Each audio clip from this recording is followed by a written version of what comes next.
Un très grand plaisir que je vous accueille ce soir à cette conférence académique 2024 qui est co-organisée par la Société vaudoise des sciences naturelles et la Société académique vaudoise. Je vous dis juste, voilà, moi mon rôle c'est de donner quelques informations pratiques sur le déroulement de la soirée, et puis ensuite ce sont voilà, mes deux collègues, Aurélie Berthet de la SVSN et puis Monsieur Radrizzani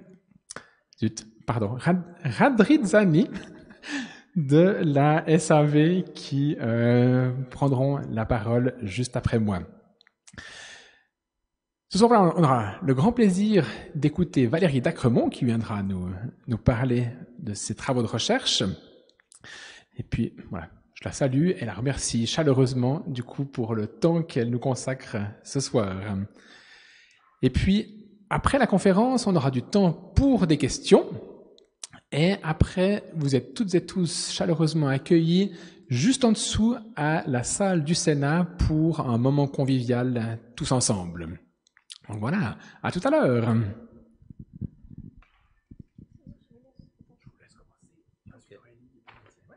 D'accord.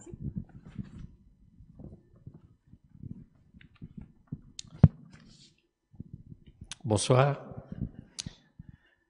Et donc oui, c'est Dominique Radrizzani. Je suis secrétaire de la Société académique vaudoise. C'est à ce titre que je vous adresse quelques mots, je vais être très bref. Cette conférence, comme il a été dit, s'inscrit en effet dans un partenariat de longue date entre deux sociétés, la Société vaudoise des sciences naturelles et la Société académique vaudoise, plus communément appelée la SAV, ce qui n'a rien à voir avec un service après-vente. Est-ce que vous connaissez cette SAV ? Elle a été fondée en 1890 par d'anciens étudiants de l'université de Lausanne et elle est une petite sœur de la Société des sciences naturelles qui est plus vieille de 70 ans, qui a été fondée donc en 1819. Forte de 1500 membres, aujourd'hui, la SAV encourage la recherche, soutient des projets culturels et scientifiques, octroie des subsides pour des doctorats, post-doctorats, des publications. Elle délivre des prix, dont le fameux prix du rayonnement académique. Elle favorise les échanges interdisciplinaires et le dialogue entre chercheurs, institutions et grand public, fondé sur des valeurs d'excellence et de partage. Elle joue un rôle clé dans la vie académique vaudoise. Puisqu'il va être question peut-être d'épidémiologie ce soir, je ne sais pas bien, je rappelle aussi que lors de la pandémie Covid en 2020, la SAV a versé 300 000 francs à l'Université de Lausanne pour venir en aide aux étudiants qui perdaient leur travail alimentaire. Donc la SAV, c'est bien. Et celles et ceux d'entre vous qui ne seraient pas encore membres, dépêchez-vous.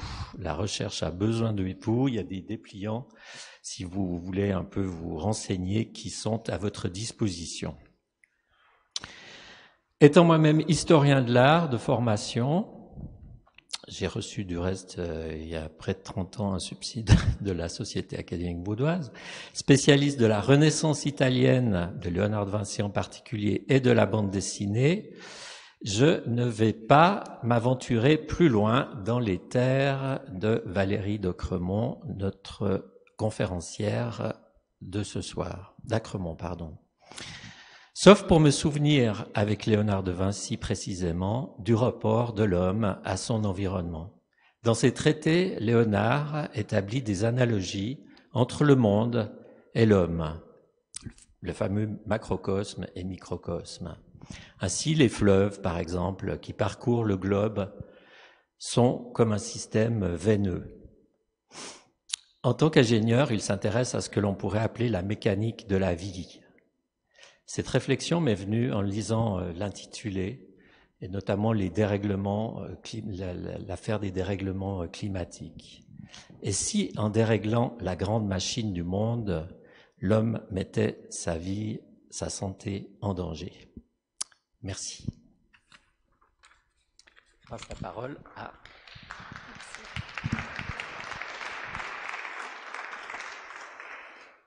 Merci. Donc moi, j'ai le plaisir d'introduire Valérie Dacremont ce soir. Donc, ça a été dur de faire sa biographie parce que c'est quand même assez dense. Mais j'ai fait un petit résumé, pas trop long, je vous promets. Donc Valérie, c'est vraiment une médecin-chercheuse suisse qui est vraiment spécialisée en médecine tropicale et en maladies infectieuses. Elle a obtenu un master en médecine tropicale à Londres en 2006 et un doctorat en épidémiologie en 2010, et qui est vraiment axé sur le diagnostic de la malaria en Tanzanie. Elle contribue et dirige aujourd'hui des recherches qui sont innovantes, notamment sur l'utilisation d'algorithmes pour évaluer l'impact sur les soins des risques systématiques comme la pénurie d'électricité ou pour réduire la prescription d'antibiotiques. C'est ce qui a attiré l'attention de plusieurs fondations, notamment celle de Bill et Melinda Gates. Et puis, elle a aussi travaillé pour l'Organisation mondiale de la santé, l'OMS. Aujourd'hui, elle est responsable du secteur santé globale et environnementale à Unisanté. Elle est professeure ordinaire à l'Université de Lausanne et elle est également engagée dans plusieurs initiatives de santé publique et de dépistage communautaire. Et donc, en réponse à la pandémie de Covid-19, vous l'avez sûrement vu plusieurs fois dans les médias, elle a développé la plateforme Corona Check, utilisée par plus d'1 million de personnes. Et puis, en parallèle, elle est aussi très active dans des mouvements pour la justice climatique, cofondant le groupe Dr4XR, et elle participe à plusieurs actions de désobéissance civile. Elle est aussi élue au Conseil communal de Lausanne en 2021, où elle milite pour un système de santé axé sur la prévention. Et puis, en 2023, peut-être que vous en avez aussi entendu parler, c'est elle qui organise ou co-organise la Marche Bleue pour sensibiliser la population suisse au changement climatique. Voilà, je crois que j'ai fait un peu le tour des principaux actions. Et je te laisse alors présenter impact du climat sur la santé, qu'est-ce qui nous attend et qu'est-ce qu'on peut faire. Merci. Merci Aurélie pour cette présentation. J'ai le plaisir d'avoir Aurélie dans mon secteur maintenant à Unisanté, donc on est devenues plus proches collaboratrices et on se soutient mutuellement aussi, y compris face aux médias. Et j'ai d'ailleurs reçu un subside de l'AS, la Société Académie de Vaudoise, il y a longtemps, donc je me souviens même plus pourquoi. Mais ça avait été d'un de mes tout premiers subsides, donc j'avais été très contente. Donc l'histoire que je vais vous raconter ce soir commence sur notre petite planète bleue ou verte, avec une loi qui s'appelle la deuxième loi de la thermodynamique, qui nous dit que quand un système est fermé, comme cette planète, eh bien, quand on met de l'énergie dans le système pour transformer la matière, par exemple faire des légumes ou de la nourriture pour nous les humains pour manger, pour se déplacer, etc., on va vers toujours plus de désordre ou vers plus d'entropie. Et que c'est irréversible, c'est-à-dire si vous cuisez un gâteau avec de la farine, du lait, du sucre, une fois que vous avez votre gâteau qui a été cuit, vous ne pourrez plus jamais retrouver le grain de blé. Mais heureusement, comment a-t-on fait pour survivre cette planète depuis des milliers d'années en tant qu'être humain ? Eh bien, le système n'est pas tout à fait fermé, parce qu'on a une énergie extérieure, qui est celle du soleil, qui nous a toujours permis, en fait, de lentement régénérer tout ce qu'on était obligé de détruire pour pouvoir simplement exister sur cette planète. Et c'est ce qu'on a toujours fait. Mais un événement majeur s'est produit au milieu du 19e siècle qui a perturbé tout cet équilibre. C'est-à-dire que tout à coup, notre capacité, la rapidité avec laquelle on transforme la nature en déchets s'est accélérée d'une manière absolument inouïe. Si bien que la quantité de déchets qu'on produit maintenant fait que d'un côté, on a notre réservoir, notre armoire à ressources qui est en train de se vider de plus en plus vite. Et d'un autre côté, la poubelle de nos déchets déborde de tous les côtés. Et cette accélération, elle vient de notre consommation d'énergie. Ces énergies fossiles, comme vous voyez, c'est complètement vertigineux, cette quantité qu'on utilise. Et c'est surtout ça le problème, plus de savoir si c'est des énergies vertes ou pas vertes, c'est surtout cette énorme quantité qui fait que la poubelle déborde et qu'on dépasse nos limites planétaires. On vient de dépasser la 7e de ces limites, l'acidification des océans.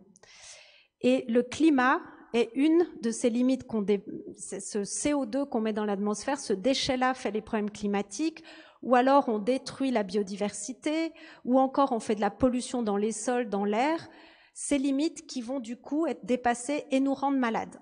Surtout ces trois-là, justement, qui ont un impact sur la santé humaine, qui malheureusement se renforcent mutuellement. Plus on dérègle le climat, moins les plantes arrivent à s'adapter et on détruit la biodiversité, et moins du coup les forêts peuvent réabsorber le CO2, et on est dans un cercle vicieux qui s'accélère aussi. Pareil pour la pollution, qui a un lien étroit évidemment avec la biodiversité.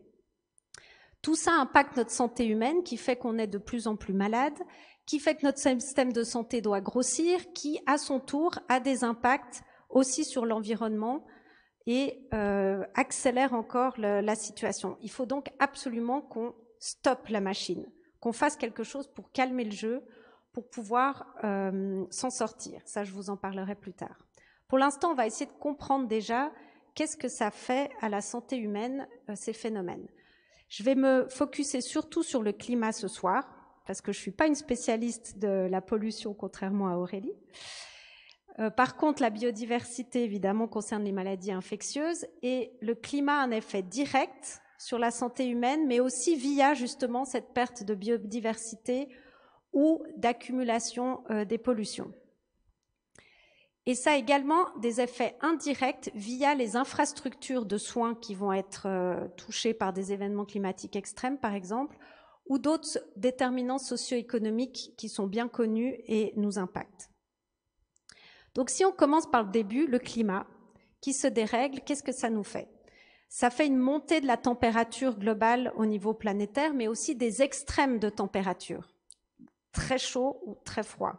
Ça perturbe les saisons, avec tout à coup beaucoup de pluie, des événements humides qui se produisent dans un temps très court, ou alors des sécheresses, etc., et une montée du niveau de la mer.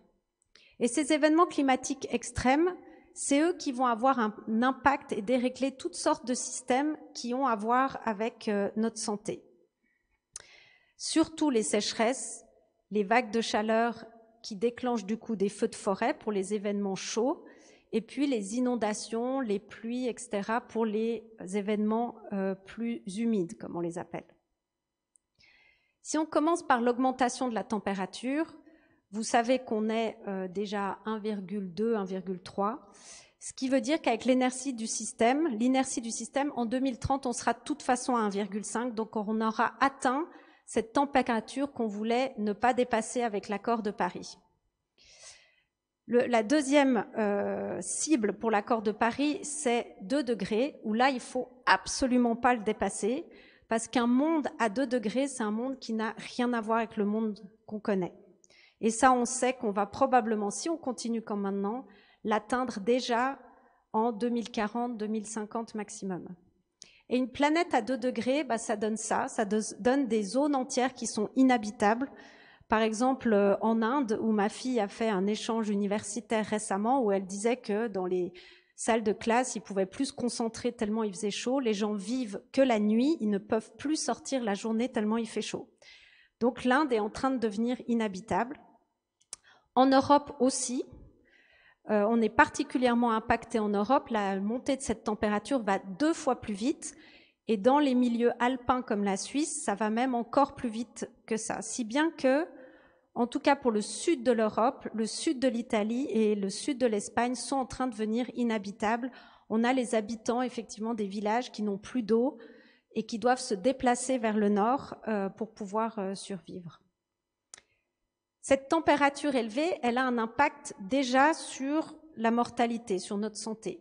Vous avez la courbe ici des décès hebdomadaires qui a été calculée par des collègues à Unisanté pour la Suisse. Et vous voyez, ça c'était l'année 2022, la fin du Covid, c'est là où on a levé toutes les mesures. Et puis il y a eu tout à coup un pic de mortalité à nouveau en été. Alors, d'aucuns ont dit, vous voyez, c'est les effets du vaccin à retard, ou bien, c'est à nouveau le Covid qui revient, etc. Mais si vous superposez les courbes des températures qu'il a fait cet été-là, vous voyez que c'est exactement au même moment qu'on avait les pics de mortalité. Donc, c'est très probable que cette surmortalité était due à la température, à la canicule qu'il y a eu cet été. Et en Suisse, c'est équivalent à peu près 500 à 1000 décès par année chaude. C'est à peu près l'équivalent d'une grippe saisonnière. Donc, pour l'instant, en Suisse, on avait des pics de mortalité en hiver et maintenant, on a en plus les mêmes pics de mortalité en été. Cette chaleur impacte les gens différemment selon où ils vivent et clairement, dans les villes, c'est beaucoup plus important à cause du bétonnage, à cause des murs qui reflètent la chaleur et qui fait que non seulement la température nous impacte, mais encore tous les autres facteurs d'urbanisation qui accentuent le problème.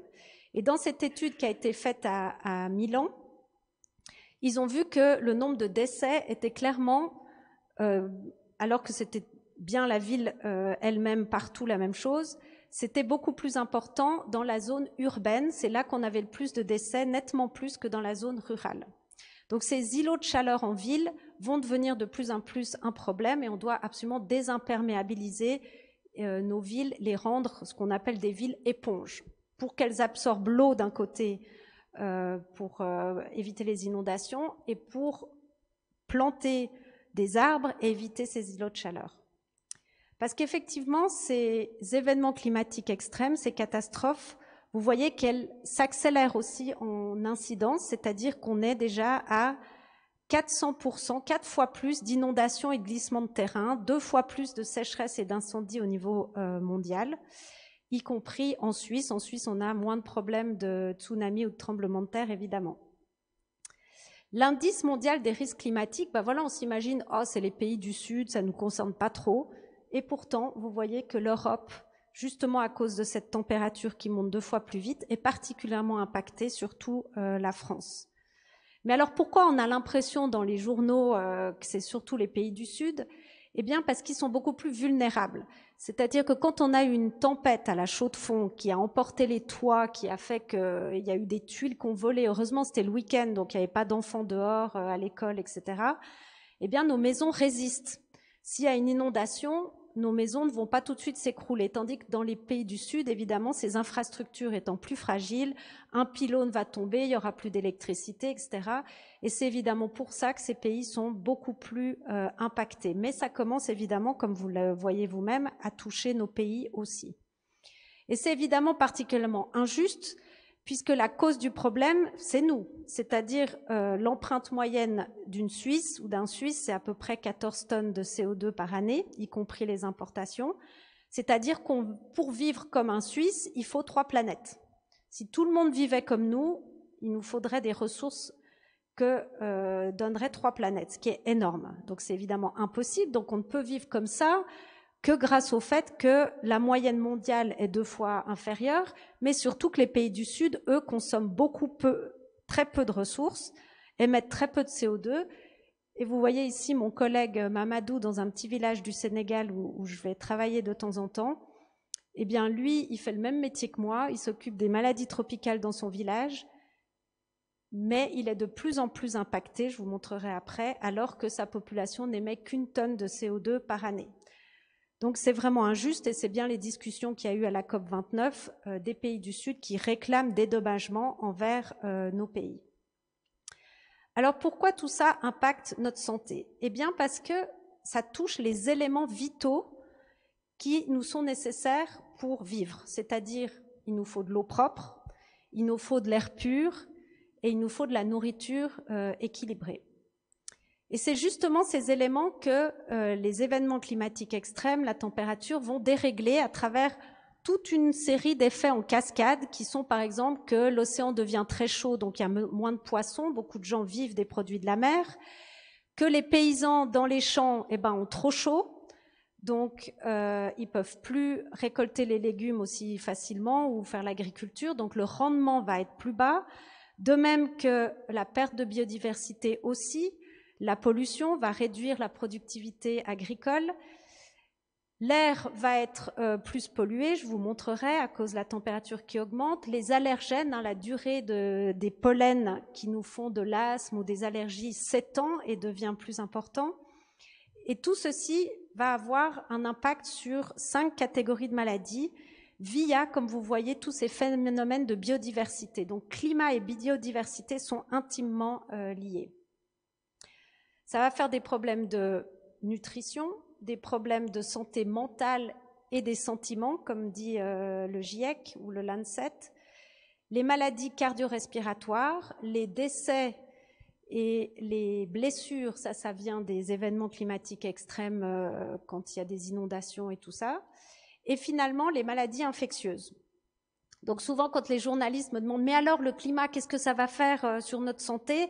On va avoir des maladies exotiques, on va être envahi par la malaria en Europe », on pense toujours à ça. Mais en fait, probablement que le nombre de personnes touchées par ces maladies, ça va avoir un potentiel, on va dire, d'inquiétude dans la population politique important, parce que quand on aura notre première épidémie de dengue transmise par les moustiques, tout le monde va un petit peu s'inquiéter. Mais en réalité, c'est vraiment le nombre de maladies chroniques cardio-respiratoires qui va augmenter. Mais ça, c'est des malades qu'on a déjà, qui ont des infarctus, des attaques cérébrales. Donc, c'est juste la quantité qui va augmenter. Et ça, c'est pas très spectaculaire. C'est surtout les médecins qui s'en rendent compte ou les infirmières. Et tout ceci est modulé par des facteurs sociaux. C'est pas n'importe qui est impacté en premier. C'est comme toujours les personnes plus vulnérables. C'est plus les femmes que les hommes, c'est plus les personnes âgées, c'est les personnes plus pauvres, les personnes qui se déplacent, etc. Donc c'est aussi là qu'intervient le problème de la justice sociale qui est si intimement lié à la justice climatique. Donc si on commence par l'eau, on a un stress hydrique dans le monde qui devient important avec, en Inde, des fois des guerres de l'eau où les gens se battent pour avoir accès à l'eau.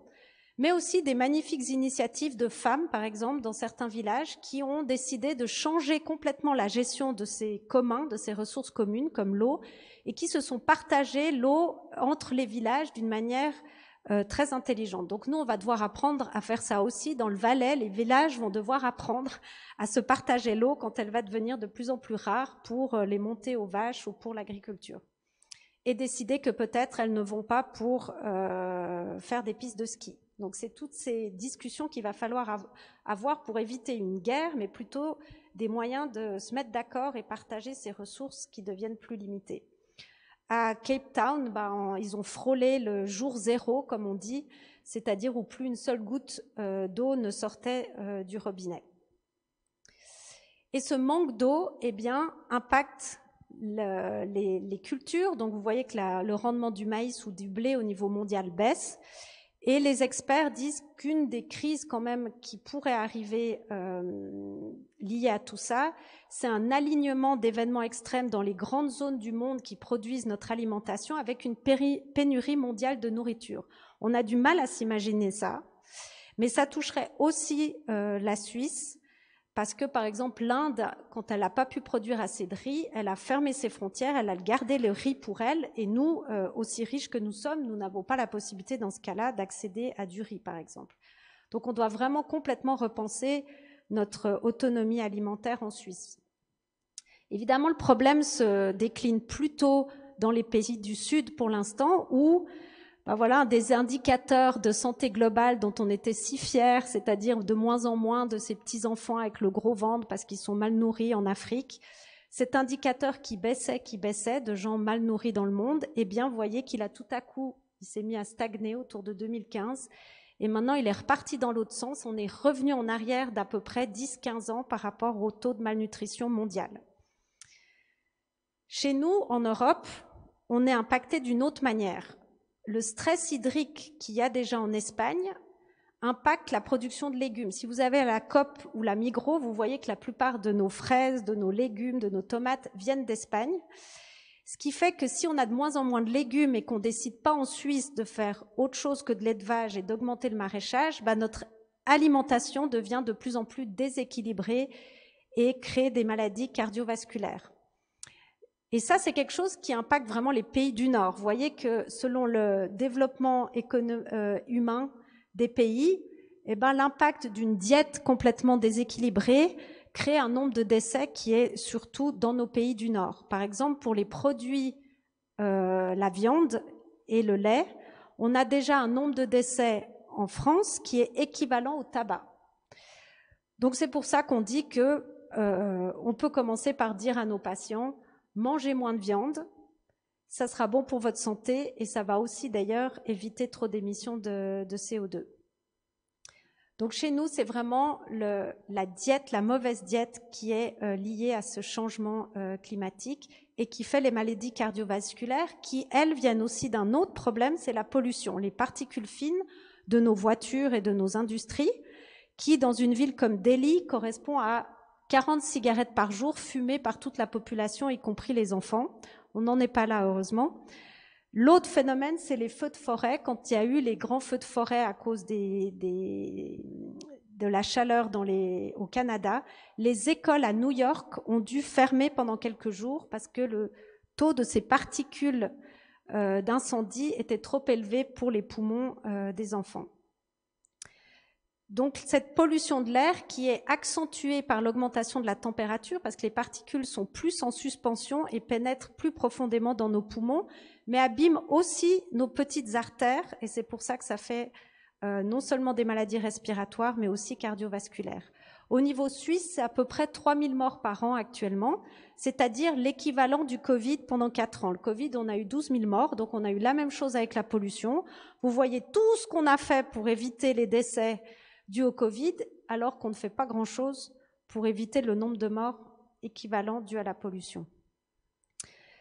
Ce que dit le GIEC, c'est-à-dire ce groupe de scientifiques qui étudie vraiment l'impact du climat sur nos sociétés, indique qu'en Europe, en fait, le nombre de malades le plus important, c'est lié à la santé mentale. Alors, ça paraît un peu étonnant au premier abord, mais c'est effectivement parce que dans des catastrophes naturelles, peut-être qu'on ne perd pas nos maisons. On l'a vu à Sion, il y en a qui ont quand même perdu leur maison.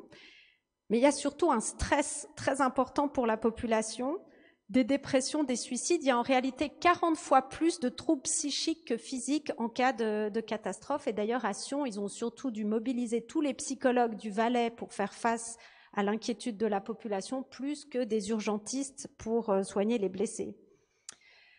Un autre impact direct qui, lui, est plus graduel, c'est les dégradations lentes des conditions de vie.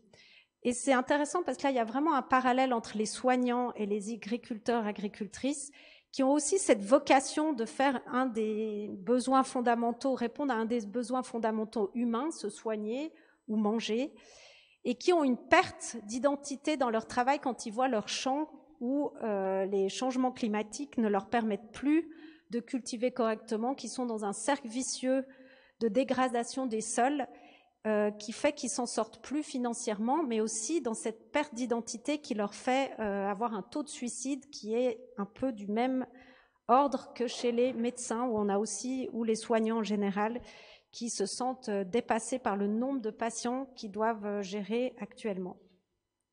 Et puis il y a un impact indirect aussi, c'est cette détresse psychologique, les sentiments. C'est pas une maladie parce que c'est normal d'être anxieux avec tout ce que je vous raconte aujourd'hui, par exemple, ou même d'être enragé ou d'avoir toutes sortes de nostalgie de l'époque où on avait encore des forêts où on peut se balader et de voir à la place des immeubles de 10 étages bétonnés qui remplacent ces endroits qui étaient encore nature quand on était enfant.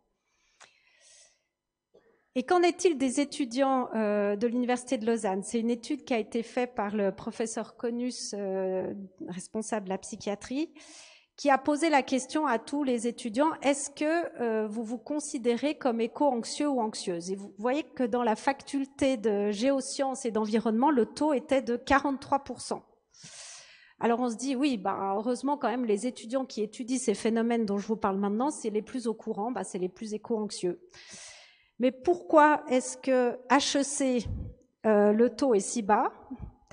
Est-ce que c'est le hasard ou est-ce que les lois sur lesquelles se base l'économie orthodoxe, comme on dit, qui dit en fait que toutes les équations économiques qui sont utilisées actuellement disent que les ressources sont infinies et que n'importe quelle ressource est substituable par une autre si elle devait à manquer. ce qui est évidemment complètement faux. Donc toute l'économie sur laquelle on s'appuie se base sur des principes fondamentaux qui sont faux, et c'est peut-être pour ça qu'il est du coup nécessaire de nier leur existence. Tout ça, dans un petit village du Sénégal où travaille Mamadou, ça donne... vous voyez, ils sont au bord du Siné Saloum, un fleuve qui arrive dans la mer, et l'eau de la mer monte, donc ils mettent leurs déchets pour essayer d'éviter que leur maison soit inondée. Ils ont moins en moins de pêche. Les enfants doivent marcher de plus en plus loin pour trouver de l'eau douce. Et puis, ma fille, avec la fille de Mamadou, passait toute la matinée pour réussir à trouver quelques légumes pour nous préparer le plat de midi. Et puis, quand je faisais les consultations dans ce petit village, bien sûr, on avait de temps en temps une malaria, mais pas beaucoup. On avait surtout, justement, du stress, de l'anxiété, à cause du fait que ce village sait très bien qu'ils vont devoir à un moment ou un autre déménager, migrer. Vous voyez, ils sont là, tranquilles, 150, ils sont assez peu malades au fond, mais ils vont pas pouvoir rester, mais où est-ce qu'ils vont pouvoir aller ? Ce que je peux vous dire, c'est qu'ils vont pas pouvoir aller jusqu'à Lausanne, en Suisse, malgré ce que certains disent, on va être envahi de migrants climatiques qui vont quitter l'Afrique pour venir envahir l'Europe. En réalité, ce que dit la Banque mondiale, c'est que la migration a lieu à l'intérieur des continents, c'est-à-dire qu'en Afrique, il y a la trappe de la pauvreté. Vous imaginez bien que mon ami Mamadou, il va pas pouvoir faire le trajet avec tout son village jusqu'en Suisse. Donc lui, il va juste être obligé de migrer localement. Et en Europe, on aura plutôt des migrants venant des pays de l'Est. C'est un hasard qu'on en ait eu à cause du conflit en Ukraine. Mais puisque à l'Est, il va y avoir un impact plus rapide du réchauffement et un manque de rendement des cultures, les gens vont probablement devoir se déplacer un peu plus vers l'Ouest. Et finalement, sur les maladies infectieuses, il y en a 3 types qui sont déjà impactés. Les maladies qui sont liées à tous les insectes qui prolifèrent avec l'humidité et avec la chaleur, qui fait qu'au Tessin, il faut commencer à considérer de dormir sous moustiquaire comme en Afrique. Je vais vous montrer après. Les autres types de maladies, c'est à travers le facteur de la biodiversité, les zoonoses qui augmentent et qui de temps en temps font des pandémies comme celle du Covid-19. Et c'est vrai que pour moi, c'était très frappant de voir au début, pendant l'épidémie, tout le monde se posait la question, mais d'où vient ce Covid ? Mais pourquoi un truc pareil nous tombe sur la tête ? C'est pas possible. Et pourtant, on était en train de détruire notre grand îlot de biodiversité sur le canton de Vaud, qui est la colline du Mormont, où a eu lieu la première ZAD de jeunes qui ont voulu défendre cette colline de biodiversité contre la destruction pour en faire du sable et du béton. Et donc, c'était frappant de voir que c'est difficile pour les gens de faire le lien entre ces 2 phénomènes, et je vous montrerai après pourquoi. Et finalement, les maladies liées à l'eau, ça c'est les inondations qu'on a eues à Lausanne en 2018, où vous voyez que les poubelles vont se mélanger à l'eau. Si ça déborde les eaux sales dans les eaux propres, l'eau devient insalubre et on commence à avoir des maladies transmises par l'eau. Je vais commencer par celle-ci. Donc, vous voyez les inondations aux Pays-Bas en 2021, où tout est recouvert d'eau, ou à Sierre comme ici. Eh bien, on va avoir tout d'abord, au bout de quelques jours, des maladies liées à l'eau, justement des gastro-entérites bactériennes qui vont se développer, par exemple. Un peu plus tard, les rats commencent à proliférer et transmettre des maladies comme la leptospirose. Et finalement, les moustiques prolifèrent et vont peut-être transmettre des maladies au bout de quelques semaines. Et c'est exactement ce qui est en train de se passer maintenant en Espagne. Vous voyez là sur France 24, bactéries, épidémies, moisissures, quel risque sanitaire après les inondations en Espagne. Une semaine après les inondations, on a des eaux stagnantes, des cadavres d'animaux, de la nourriture en décomposition et donc un risque de contamination et de diarrhée, etc., qui devient plus important. On a aussi les maladies liées à l'eau de mer, c'est-à-dire l'océan se réchauffe et donc les côtes deviennent plus susceptibles pour la transmission de bactéries qui sont de la même famille que celle du choléra, mais qui ne provoquent pas le choléra, d'autres maladies, où nos côtes deviennent aussi plus susceptibles à ces maladies qu'on ne connaît pas tellement pour l'instant, évidemment surtout la Belgique et les Pays-Bas. Si on vient aux maladies transmises par les vecteurs, vous avez peut-être entendu que pour la première fois, il y a eu des cas de dengue. C'est un virus tropical qui est transmis par le moustique tigre, qui ont été détectés jusqu'à Paris. Franchement, chapeau au médecin qui a pensé à cette maladie, chez quelqu'un qui avait donc pas quitté, c'est des cas autochtones, qui n'étaient jamais allés dans un pays tropical. Et les médecins y ont pensé parce qu'ils avaient entendu qu'un voyageur dans un village plus loin était revenu avec cette infection. Ils ont pensé à tester pour ça lors d'une fièvre. Et il y a eu quand même une épidémie de 30 personnes à partir de ce cas index. On a aussi pour la première fois des cas de Zika qui sont transmis par le même moustique. Moustique tigre qui s'est installé maintenant dans toute la Suisse.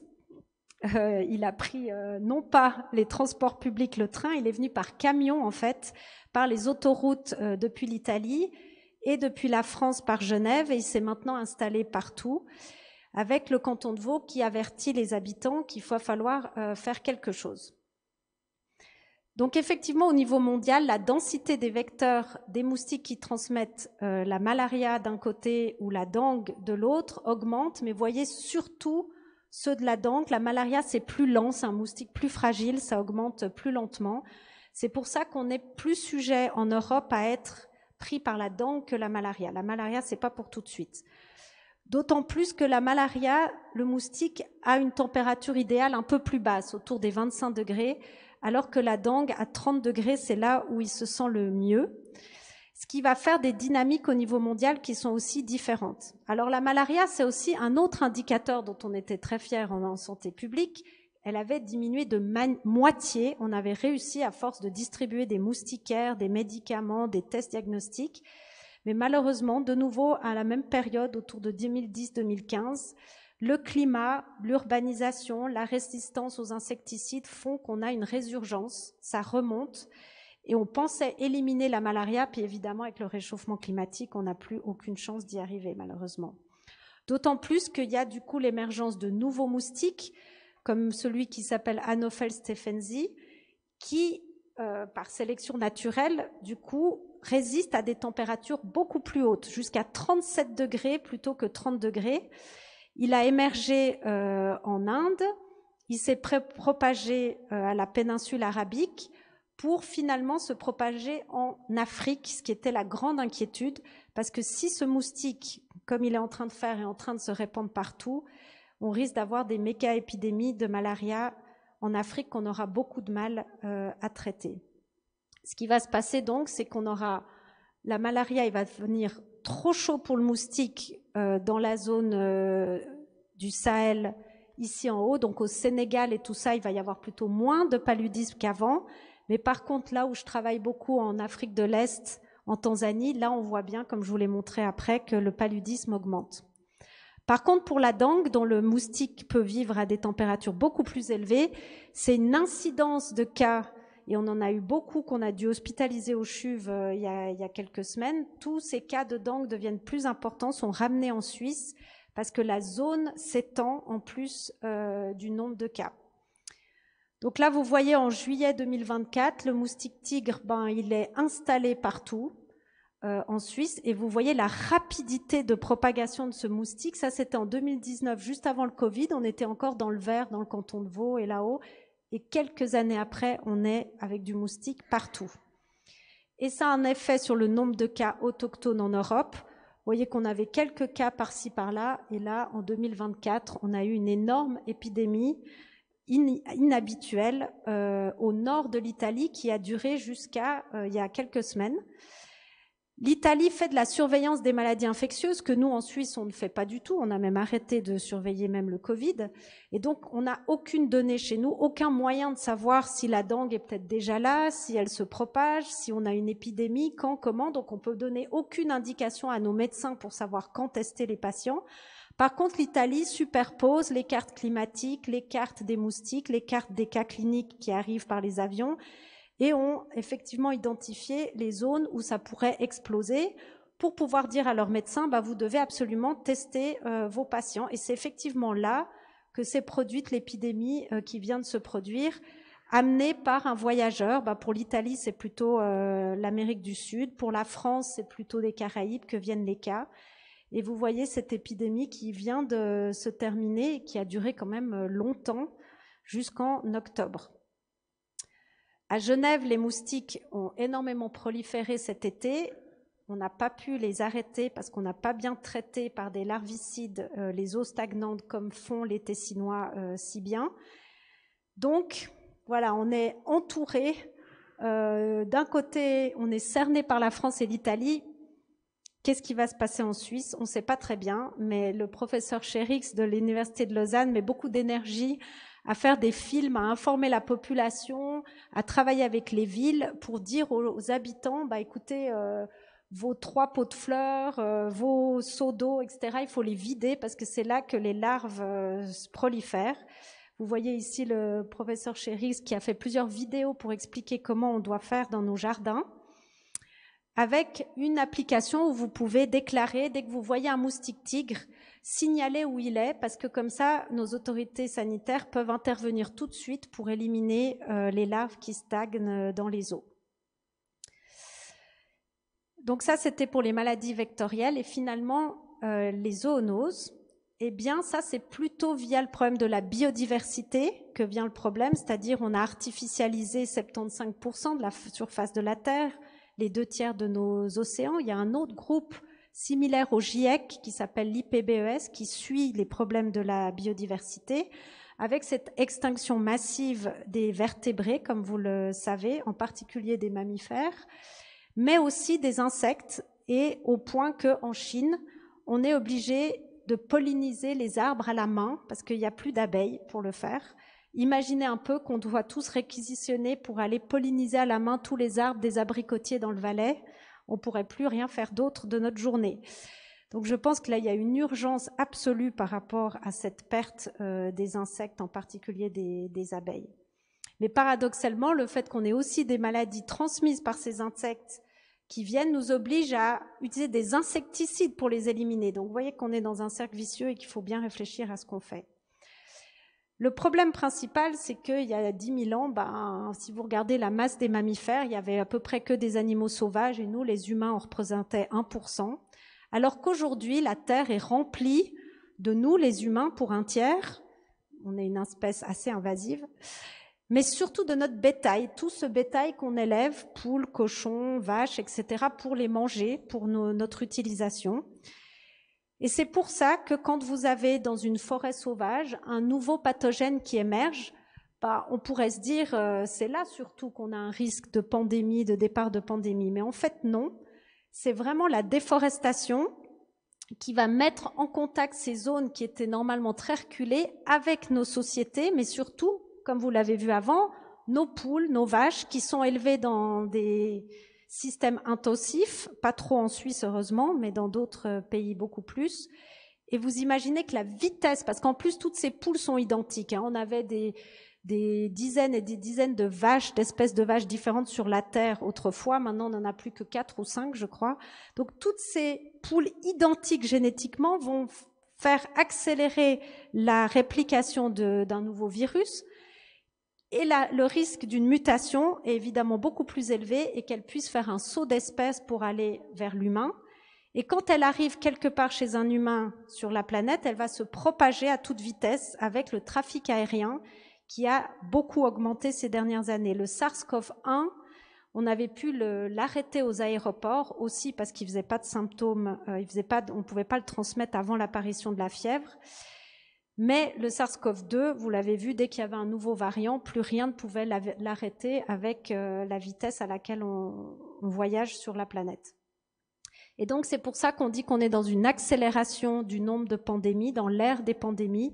Ça c'est au cours des siècles, les millions d'années en arrière, et vous voyez qu'il y en a toute une série, bon les documente mieux aussi bien sûr, y compris le Covid-19 qui reste quand même petit encore par rapport à la grippe espagnole ou le VIH. Qui font que l'OMS déclare que c'est quand même une des plus grandes préoccupations auxquelles il faut qu'on se prépare, soit un nouveau coronavirus, soit un nouveau virus de la grippe. Et donc cette accélération, en réalité, elle se passe sur tous les paramètres de notre société. Vous prenez n'importe quelle mesure des transports, des télécommunications, c'est des courbes exponentielles. Disons, c'est ça qui fait qu'on est épuisé. On ne va pas pouvoir continuer comme ça. Soit on explose en vol, soit on se dit, bon, il va peut-être falloir ralentir, contrôler un peu la redescente, parce qu'une courbe exponentielle, ça finit toujours par s'arrêter.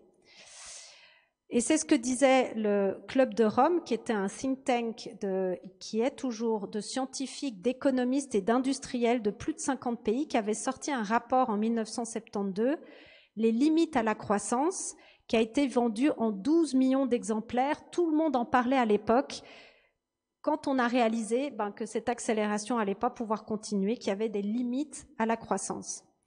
Et ils avaient modélisé avec les capacités mathématiques qu'ils avaient à l'époque, les paramètres des ressources, de l'environnement, de l'économie, de la population, et qui avaient prédit qu'à un moment, la pollution allait tellement s'accumuler qu'elle allait nous impacter notre santé d'une telle manière qu'on ne pourrait plus continuer à croître, les ressources baissant aussi d'un côté, et avec un effondrement de notre civilisation thermo-industrielle. C'était un modèle plus qualitatif que quantitatif, donc on ne sait pas très bien quand ça se produit, mais vous voyez que quand on superpose avec les vraies valeurs qui ont été mesurées au cours des années, la prédiction semblait assez précise. Et cette prédiction était faite alors même qu'on ne connaissait pas et qu'on n'avait pas intégré les paramètres du réchauffement climatique. Très concrètement, qu'est-ce qui va se passer? Il faut qu'on le comprenne bien parce que c'est comme ça qu'on peut adapter notre système de santé, se préparer et imaginer comment s'en sortir. D'après Jean-Marc Jancovici, qui est un des experts français les plus importants sur les énergies fossiles, en dehors du fait qu'on doit diminuer nos énergies fossiles à 0 pour 2050, ce qu'on va probablement pas vouloir faire, de toute façon, on a passé le pic pétrolier, y compris le pic pétrolier non conventionnel, et Total Energy eux-mêmes ont annoncé que la production allait baisser de quelques pourcents par année.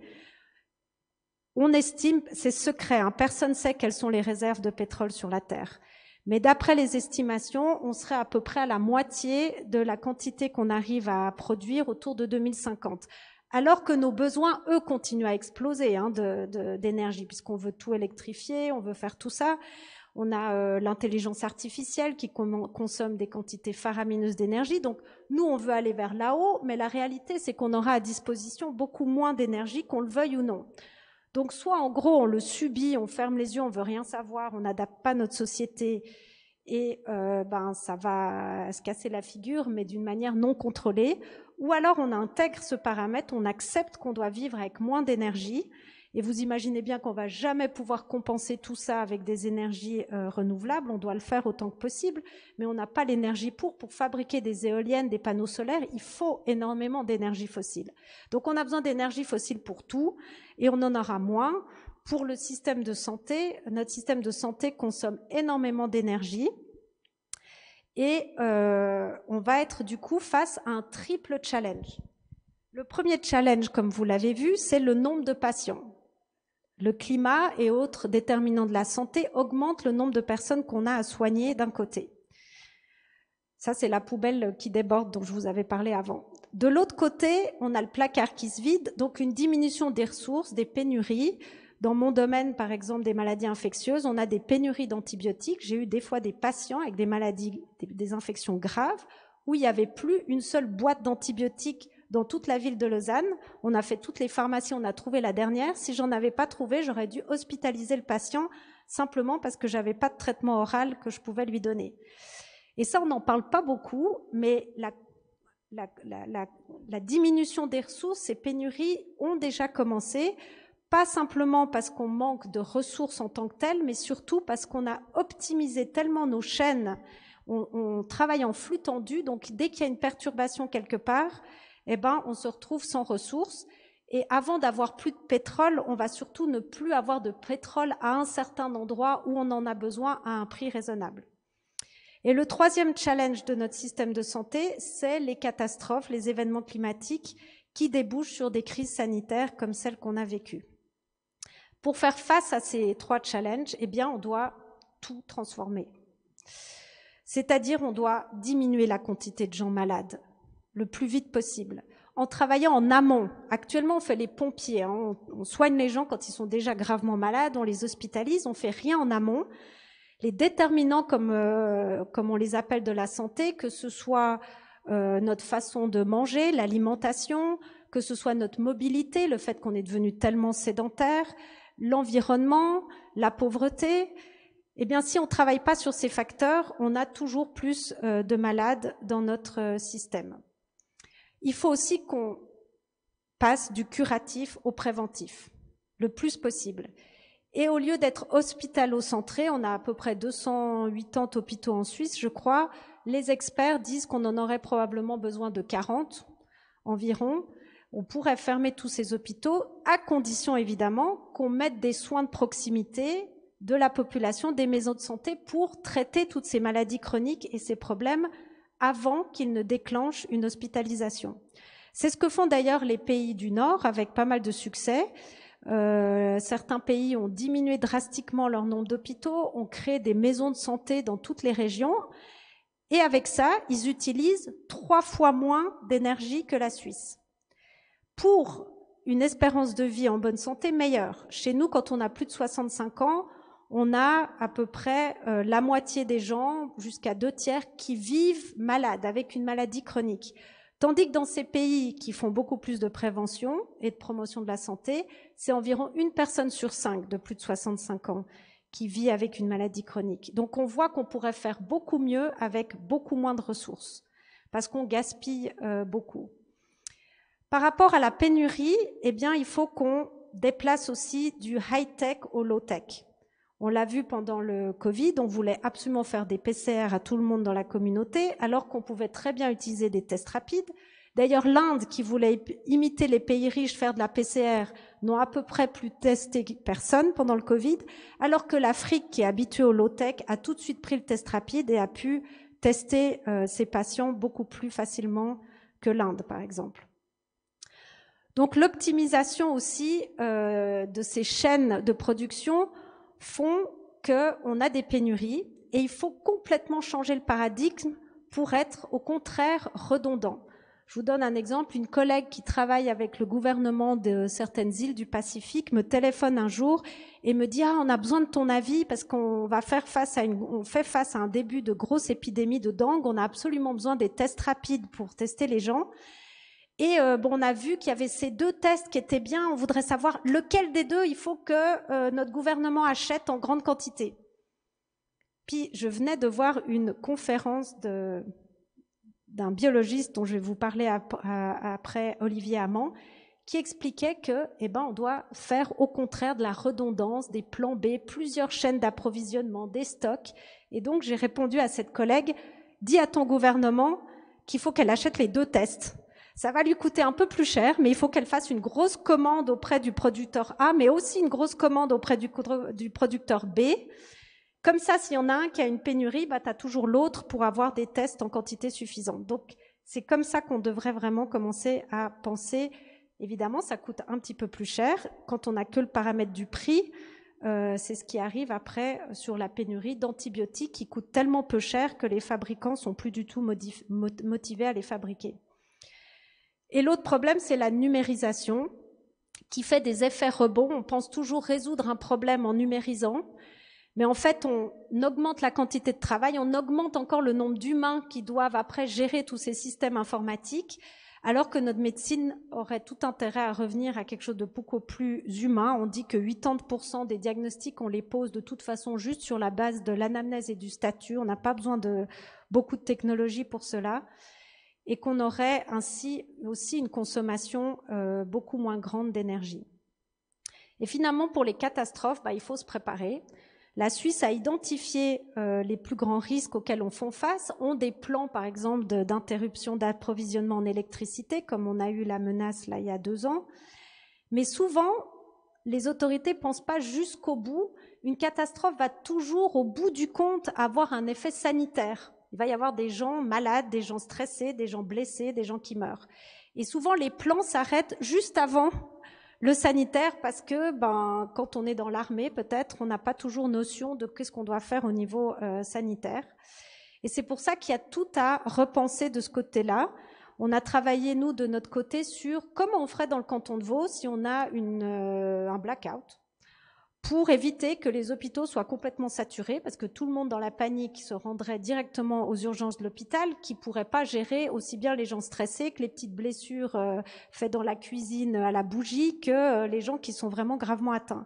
Donc on doit créer un système communautaire de premier recours qui puisse absorber les patients dans les villages là où ils sont, par exemple en créant des points de soins d'urgence qu'on pourrait mettre sur pied, des sortes de centres de santé d'urgence qui fonctionneraient comme des centres de santé en temps normal, mais qui pourraient du jour au lendemain être transformés avec une équipe qui est formée pour ça, des infirmières, des médecins qui savent faire du tri de patients et travailler un petit peu comme on travaille en Afrique, avec des choses de base pour éviter de surcharger les hôpitaux.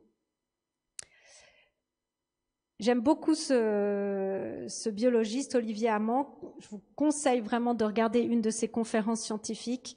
Le modèle que je défends, c'est celui de la robustesse, qui consiste à maintenir un système stable malgré les fluctuations. Il explique vraiment qu'on est dans un monde qui, au lieu d'être à la moyenne, devient un monde des écarts types, c'est-à-dire des extrêmes, et qu'il faut qu'on puisse absorber ces moments aigus et préparer les systèmes à ça, pour absorber ces fluctuations. Et ça demande de tout repenser, les choses un petit peu à l'envers de ce qu'on fait d'habitude. Je pense que nos autorités, souvent, ne prennent pas la mesure de ce à quoi on fait face, ont de la peine à anticiper, sont toujours dans un paradigme de croissance, pensent toujours qu'on va avoir toujours plus de ressources, alors que je pense que le bon sens citoyen, lui, sent qu'il se passe quelque chose. Les gens savent que ça va peut-être pas pouvoir durer comme ça les inquiète, il y a la perte du pouvoir d'achat, on sent qu'il y a une contraction, qu'on va être moins riche, etc. Ça inquiète beaucoup. Mais heureusement, dans les crises, les humains, et c'est ce que dit Olivier Amand, dans les réseaux d'arbres ou dans les écosystèmes, quand il y a une contrainte, un manque de ressources, au contraire, les gens se mettent à beaucoup collaborer et à échanger les ressources, à être très intelligents. C'est plutôt dans l'abondance des ressources que les gens vivent chacun dans leur coin et collaborent pas beaucoup. Donc lui, il est plutôt positif et c'est vrai que c'est ce qu'on voit en France. En France, où le système de santé est vraiment en train d'être très impacté avec des urgences, des hôpitaux qui ferment les uns après les autres, et on a toutes sortes d'initiatives citoyennes qui émergent pour se débrouiller. J'étais en France, là, on me racontait que les maternités, le gouvernement a descendu le nombre de maternités de 1500, il y en a plus que 500, je crois, en quelques années. Donc les femmes savent plus où aller pour accoucher. Eh bien, toutes les femmes, les sages-femmes qui ont été mises dehors de l'hôpital, elles se sont mises en réseau. Elles ont dit, on va faire accoucher les femmes, pas à la maison, mais on va faire des petites maisons de naissance. Et puis on va, faire des là où le gouvernement nous lâche, si on peut dire, nous on va essayer de faire des initiatives.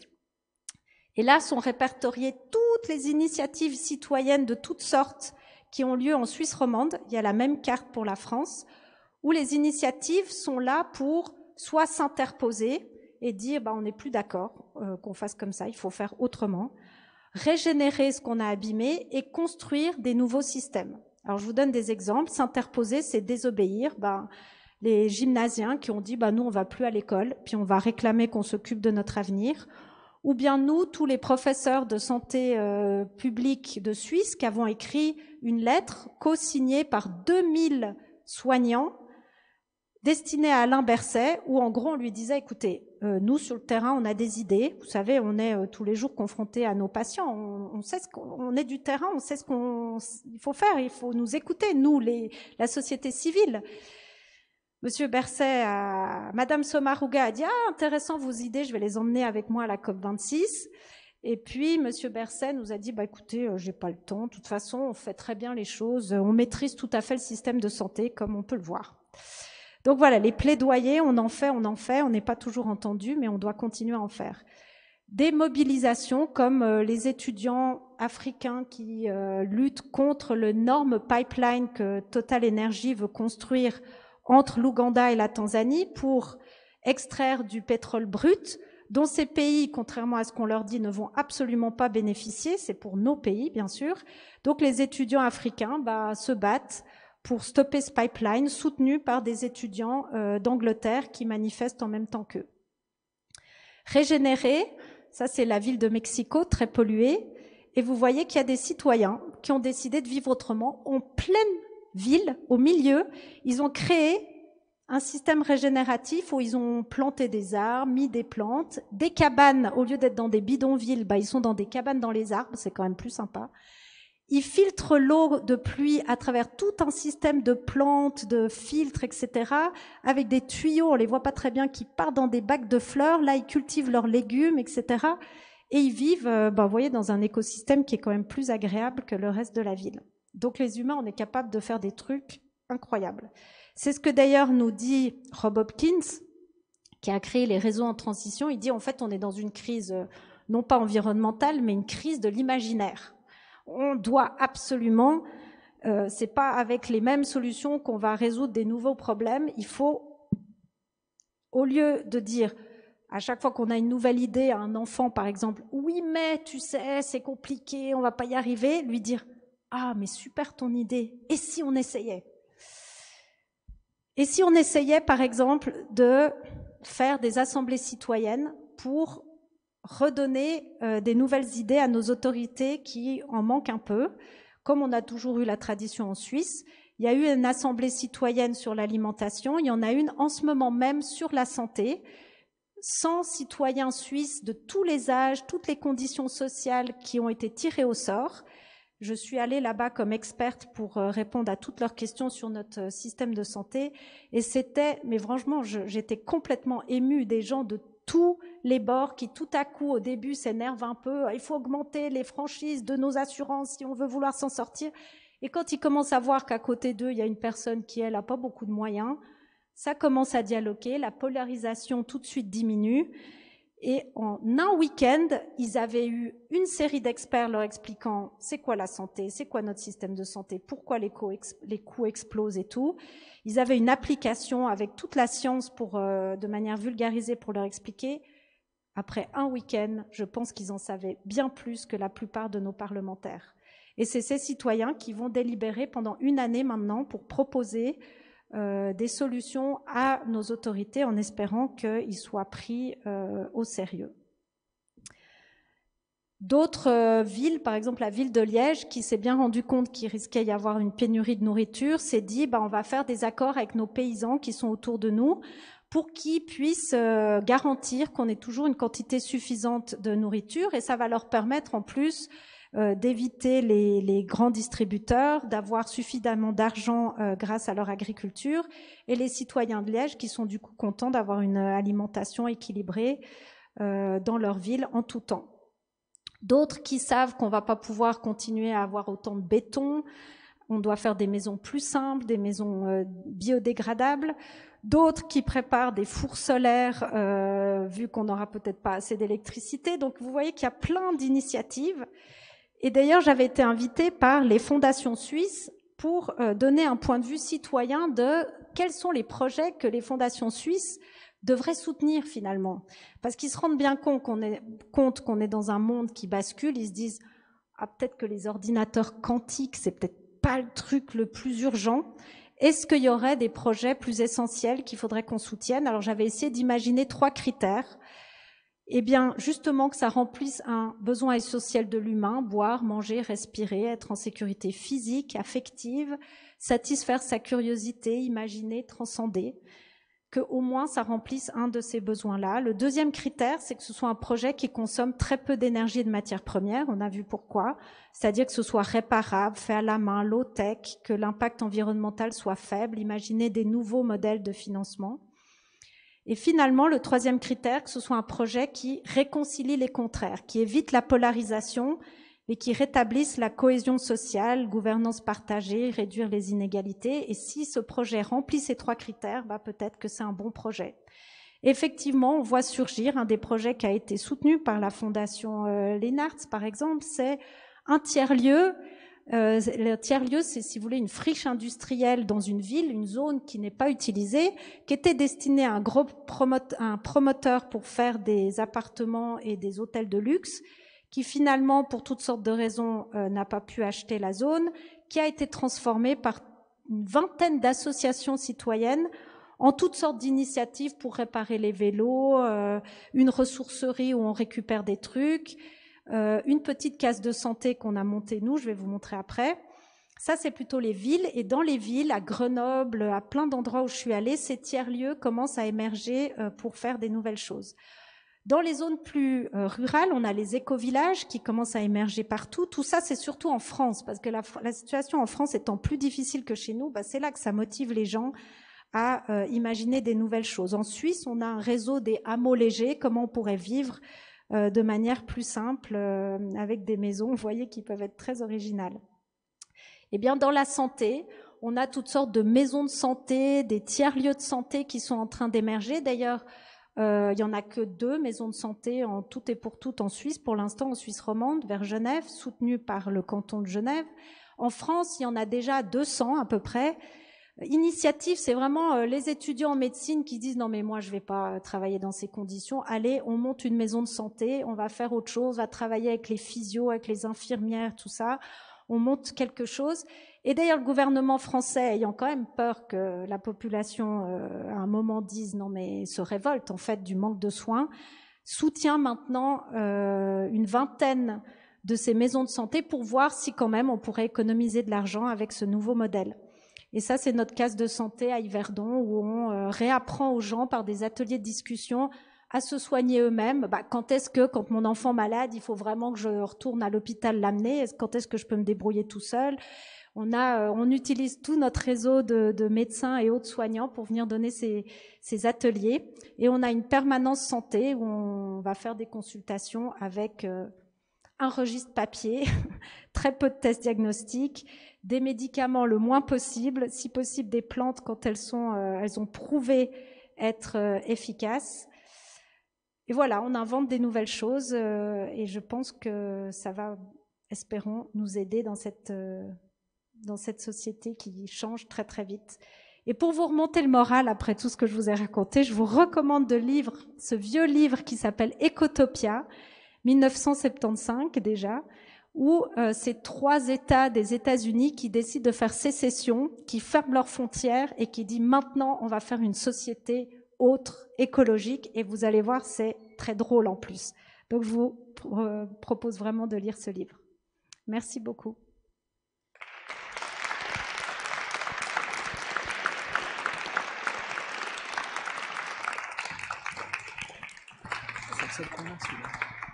Merci beaucoup Valérie pour ton passionnante présentation. Est-ce que dans la salle, vous avez des questions ? Oui, monsieur ? Dans un des derniers clichés, vous avez montré les 3 critères que vous donniez aux fondations pour les trouver. Et il y a un mot qui m'a interpellé, c'est donc le transcender. Vous mettez satisfaire curiosité, imaginer. Transcender, qu'est-ce que ça signifie ? La spiritualité ou trouver un sens à la vie. Je pense que beaucoup de nos jeunes vous savez que la santé mentale de nos jeunes n'est pas très bonne.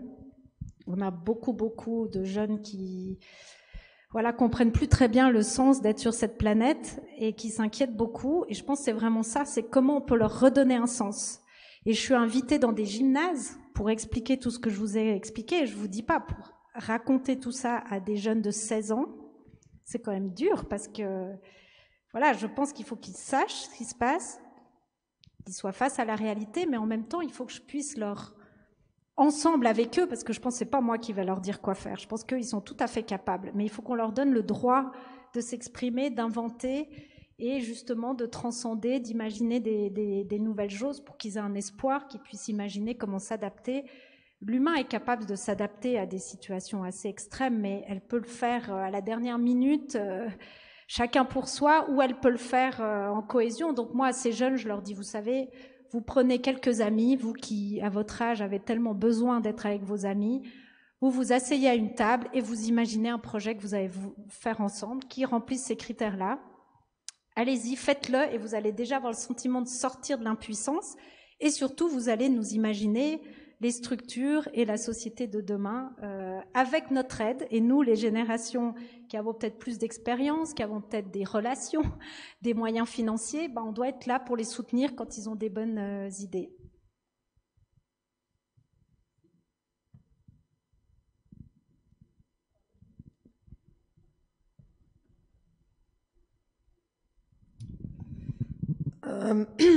Qu'est-ce que vous répondez aux gens qui disent que voilà, tout ça, en fait, on en avait déjà parlé abondamment dans les années 70, où il y a eu une première prise de conscience assez considérable, et puis qui ensuite a été en partie mise en œuvre, mais après, il y a eu l'économie générale qui a repris le dessus et puis qui a empiré les choses.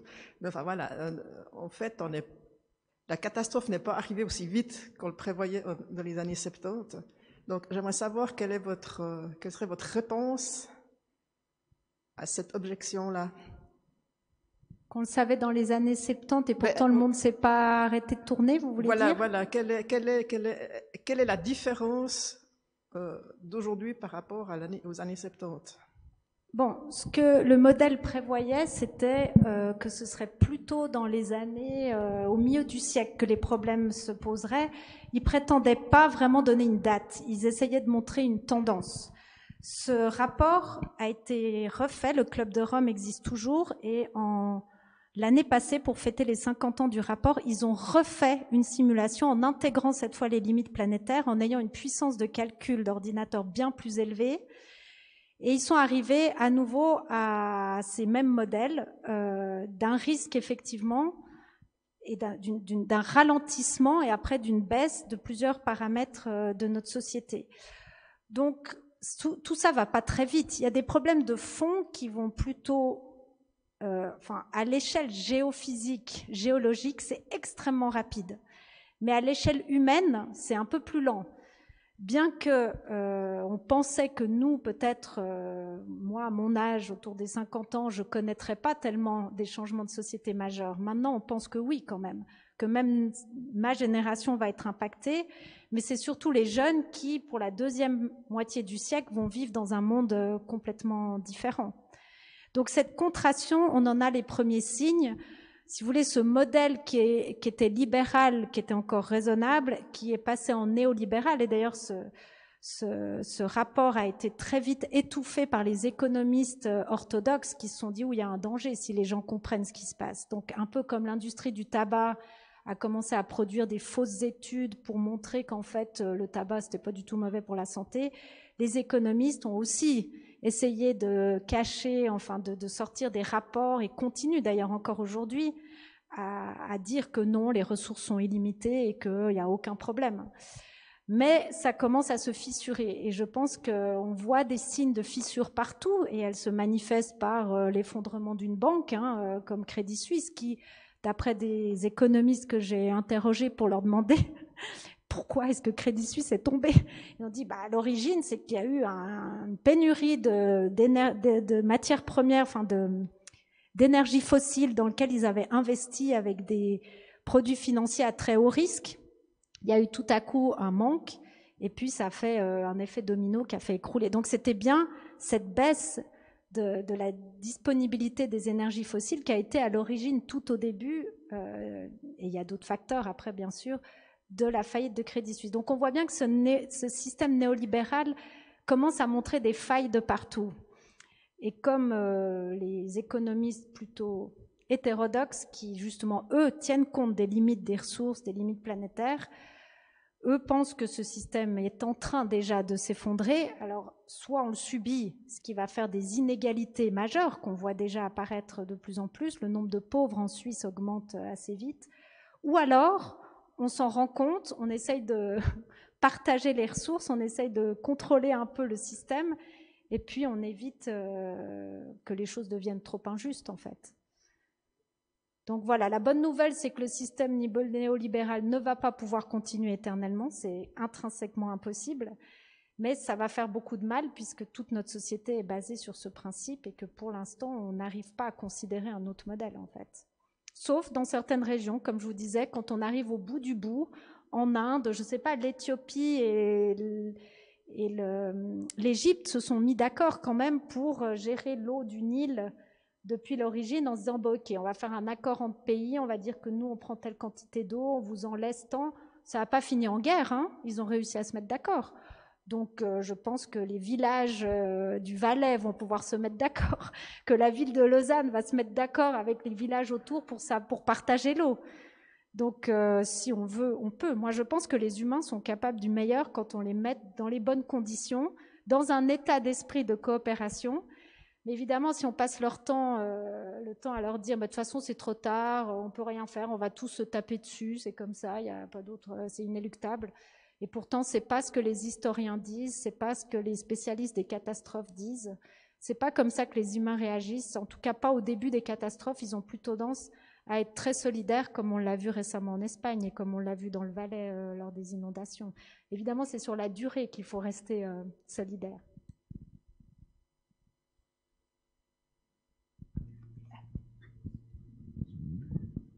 Je disais, la bonne nouvelle dans votre démonstration, c'est que la population va diminuer, qu'on le veuille ou non. On le voit, les jeunes ne veulent plus d'enfants. Quelques pandémies vont aussi faire le nécessaire. Et c'est vrai qu'on devrait plutôt se demander quel est le bon nombre d'humains sur la planète pour n'utiliser qu'une planète Terre ou moins qu'une planète Terre. Mais de continuer à proposer aux gens d'avoir des enfants sans réfléchir à ça, ça n'a aucun sens. Alors je sais que les jeunes se donnent cette peine, peut-être que notre génération ne se l'est pas donnée, bien que j'ai quand même connu des familles de 10 enfants et je ne sais toujours pas comment ils font pour arriver à faire les leçons de tout le monde à la fin de la journée, parce que moi même avec 2 j'ai trouvé compliqué. Mais c'est la seule bonne nouvelle que je vois là-dedans, parce que il est clair que si l'être humain est le prédateur de la planète, il faut diminuer les prédateurs. Il n'y a pas de miracle. Alors, c'est une question extrêmement délicate. Bon, naturellement, effectivement, le nombre d'enfants par couple est en train de diminuer beaucoup plus rapidement qu'on pensait. C'est-à-dire qu'il n'y a plus que le continent africain qui a un taux de renouvellement au-dessus de 2. L'Inde est tout près de 2. La Chine, etc. Et ça, c'était pas attendu. On voit d'ailleurs que la courbe descend plus vite que ce qui était prévu.